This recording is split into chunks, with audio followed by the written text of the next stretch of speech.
You ever heard the name Jennifer Schuett? Yes. Did you ever have occasion to come in contact with her? Yes. Tell me about that. No. This suspect has been on the run for 19 years, but in 15 seconds, he's going to lose control for the first time. There's two sides to every story. There is no other side to the story. If you were to see her, I think you would be extremely proud of her. I really do. She's alive. She's alive. She's alive. Let me tell you the secret right now.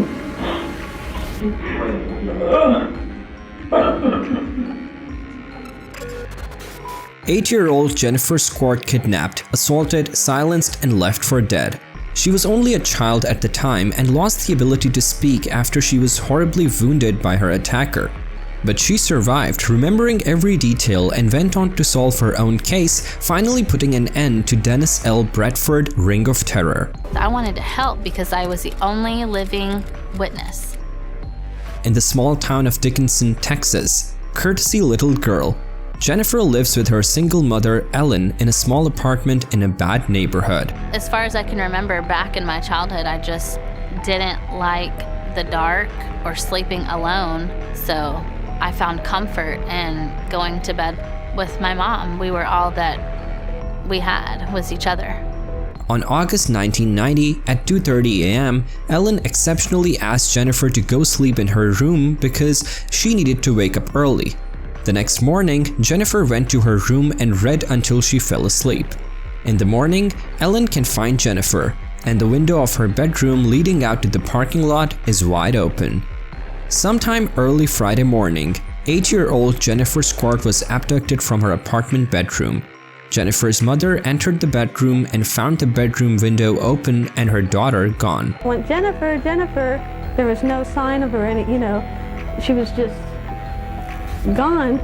After the police arrived, they went on their own right away. It started to become evident very quickly to the officers that this was not just a runaway case. As anything new develops, I'll be more than happy to talk with you about it. Later that day at 6:30 p.m., the police received a call from some parents in the area. Their kids were playing in the field beside the town and tripped over something resignantly. They realized it was the body of a little girl. And I remember being put into the life flight helicopter. At this point, they knew they were running out of time. They had to get her to a hospital. As she's airlifted, I'm thinking that we're obviously going to have a murder case here. Her injuries were so serious that her survival was unlikely. Jennifer's condition was grave. Her throat had been cut from ear to ear. We felt that she probably would have been sexually assaulted. And really then, at 8 years old, you don't really understand what rape means. She was in such a terrific state that they barred her mother from entering the room. And you could see, that she was very fearful.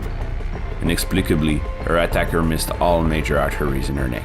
It was big news. In the tiny town of Dickinson, Texas, Jennifer's mother was Brent. It's just been us two together. We completed her surgery. Her airway is stable.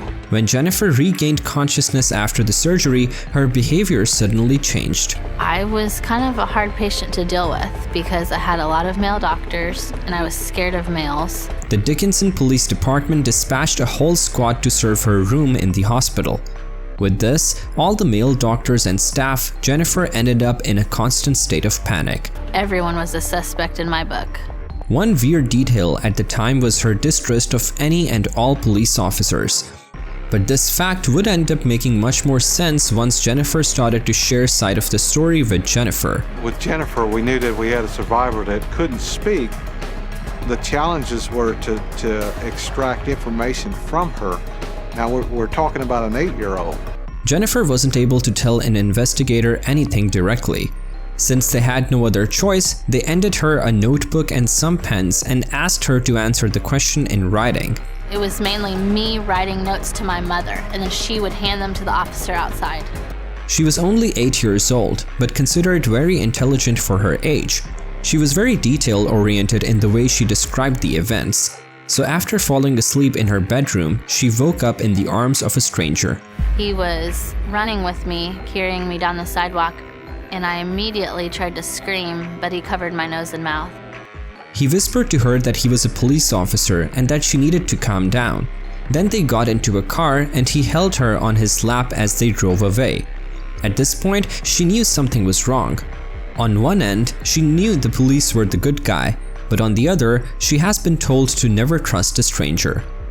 As a child, I wanted to believe him, but the part of me that was scared of the dark knew that there was something really wrong here.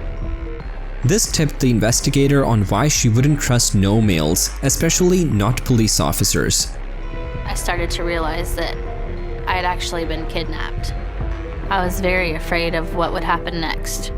To calm her down, the men pulled his car into the local elementary school. There, he said they'll wait until the sun comes up for her mom to come and pick her up. I remember anxiously waiting for those headlights, but they never came. The man was smoking and drinking and offering her candies, a big red flag. For anyone familiar with the Stranger Danger or other child safety program teaching school around. I remember him saying, "Well, your mom's not coming," and starting up the car. They drove outside of town and pulled up to a field there. Jennifer started to ask questions. I was a very curious 8-year-old. I was kind of interrogating him. I was wanting him to prove to me that he was a police officer. I wanted to know, where's your gun? Where's your badge? He told me once parked that his gun was in the back seat. So I stood on the front bucket seat of the vehicle to look into the back seat. And this is the moment it happened. Out of respect for Jennifer and the other victims of her attacker, we won't be covering the assault as it is extremely graphic. When she woke up, she was being dragged by her ankle, naked in the middle of a field. It's crazy to think that someone that young will know exactly what to do in that type of situation. But she played dead, knowing that it was her only chance at survival. And he dropped my legs. I heard him walk off. He left her dead on top of an until, as the sun was coming up, she could hear children playing and ducks barking around in the field. I realized I couldn't scream. I had just enough strength to throw my right hand on top of my neck. And I looked at my hand and it was full of blood. At this point, she was drifting in and out of consciousness, but the fire ants keep biting her and waking her up. And even as death was ringing in, she kept reminding herself of all the details she witnessed, thinking that if she survived, she would catch him. I remember saying that he looked greasy and like he may have had a scar or something on his face. I remember writing down that there were beer cans in the car and the brand of cigarettes that he had. Just every little detail that I could remember, everything that I thought would help in finding him. Finding him by asking him in question while she was in the car. She even got to him to tell her his name. And so I wrote, he said his name was Dennis. A sketch artist was brought in to help her turn her memories into something the police could use, without saying a single word. I couldn't talk, and I'm trying to describe a person through notes. Jennifer was able to help produce this, but sadly, this didn't sound like a strong case to the police. They reached out to the public with the sketch to no avail. And in the end, the small police department didn't uncover anything except some pieces of clothing from Jennifer and her attacker lying in the field. That was just so frustrating to me to not be able to say what I wanted to in the way that I wanted to say it. She would try to express her disagreement and get even angrier by the fact that she couldn't speak her mind anymore. And this is when a miracle happened. In one of her mute rants, a tiny little sound came out of her mouth. Doctors were shocked since her vocal cords were basically cut in half and were never expected to reconnect. But somehow, they started to heal. I even regained my voice while I was in the hospital. I like to say I haven't shut up since. Soon after that, she was discharged from the hospital, went back home, and even returned to school the next year. But going back out into this world where you were just so viciously attacked, who would want to go back into that? She wasn't the only one going through trauma at this time. The entire small town of Dickinson followed. Because the whole community was on edge. No one knew who had done this to me. The police added more staff to its department and started to position official and school guards and even inside classrooms. As time is progressing, the leads are getting colder and colder and you're losing your resources. It's very frustrating. And Jennifer ended up waiting for 18 years with no sign of progress on her case. And then I got a phone call that Detective Tim Cromie would be taking over my case and he wanted to meet with me. For the first time in years, a police officer asked to meet with her. He told her something which gave her hope. Sitting down with Jennifer for the first time, I told her, I said, Jennifer, I will do whatever I can do in my power till the end of my career to get you the answers that you need for this case. And that simple sentence changed my life. I felt like he was as dedicated to the solving of my case as I was. It was a unique aspect of having Jennifer there to help with certain aspects of the case that otherwise we had never known. I really wanted to be a part of the solving of my own case. I wanted to help because I was the only living witness. He contacted the FBI and asked them to analyze the pieces of clothing they found in the field 18 years prior. Often working cold cases, time is your enemy. People forget, people move away, people die. This was one of the benefits of time in our case, was the advances of technology in the DNA field. As time went on, and it took so long, my optimism faded. If we didn't get a DNA hit, I wondered if we were ever going to solve this case. The procedures took an entire year, but weren't fruitless. It was 2:30 in the morning. My phone rings, and it's the DNA lab. The DNA examiner told me we got a hit. On September 22, 2009, Debbie, I gave them a name, Dennis Earl Bradford. Who? Who is that? We never saw that name in a report. When Tim and I made the connection back to the notes that Jennifer wrote saying his name was Dennis. Jennifer was 8 years old, on pain medication, couldn't speak, and then all these years later, for that to actually be the fact. At that point, it was monumental that this girl was so accurate. He was a 39-year-old man from Arkansas who had just been released from prison furniture kidnapping. On the 6 months after JR for abduction, Us ever said foreign attempting to sexually assault another woman in a bar. 7 years after the first abduction, the men went for another woman, choked her, and pulled a knife to her throat just like he did to Jennifer. And it was from that sexual assault that his DNA was put into the national database that ultimately matched back to the evidence we submitted. They also received a copy of his driver's license from 1990. As you can see, Jennifer's sketch and a driver's license picture are perfect. It was almost as if drawing a sketch based on that driver's license photo, it was that accurate. Soon after, the police got a warrant and arrested Dennis. When they called me that morning and told me that they really arrested this person, Dennis Earl Bradford, it was the most surreal moment of my life. We were hoping, most importantly, to get a confession. We didn't want there to be any way this could be beat in court.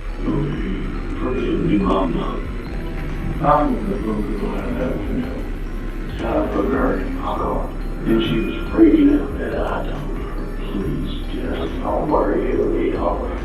I told the little girl that I was a police officer. I told her this little girl, she was so scared. I just lost her. I was like a savage animal. Getting close to myself to say, I don't know why. I don't know why. Many times I wanted to just end it. I never had the guts. For the announcement of the capture of Dennis, Jennifer took the stand in front of the media. Above all, I'd like to thank Detective Tim Cromie with the Dickinson Police Department and Special Agent Richard Renison with the FBI for all of their hard work and dedication over the last year and a half, and for his promise from day one, never giving up on my case, and for hearing my voice and seeing my determination. She then started to prepare for the trial in which Dennis would be pleading guilty. Anything to say to Jennifer Schuett, So we were like, wow, how great would it be to pick August 10th, 20 years to the day of the attack, and kind of just come full circle and close it out. I remember staying up late, endless nights, trying to perfect my victim impact statement, just trying to perfect what I wanted to say. I had 19 years worth of things to say to this person. But in the end, that trial never happened because Dennis ONG himself in his cell once he was incarcerated on the date of trial would have taken place. She went to his grave and read her victim impact statement to him. Dennis Bradford, you chose the wrong little 45-pound, 8-year-old girl to try and murder because for 19 years, I've thought of you every single day and helped in searching for you. In my heart, I knew you were out there.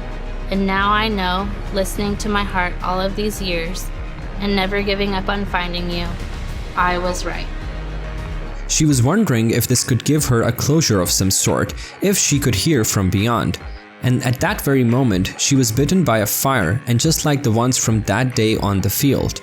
To her, this was a sign, the final note to her story.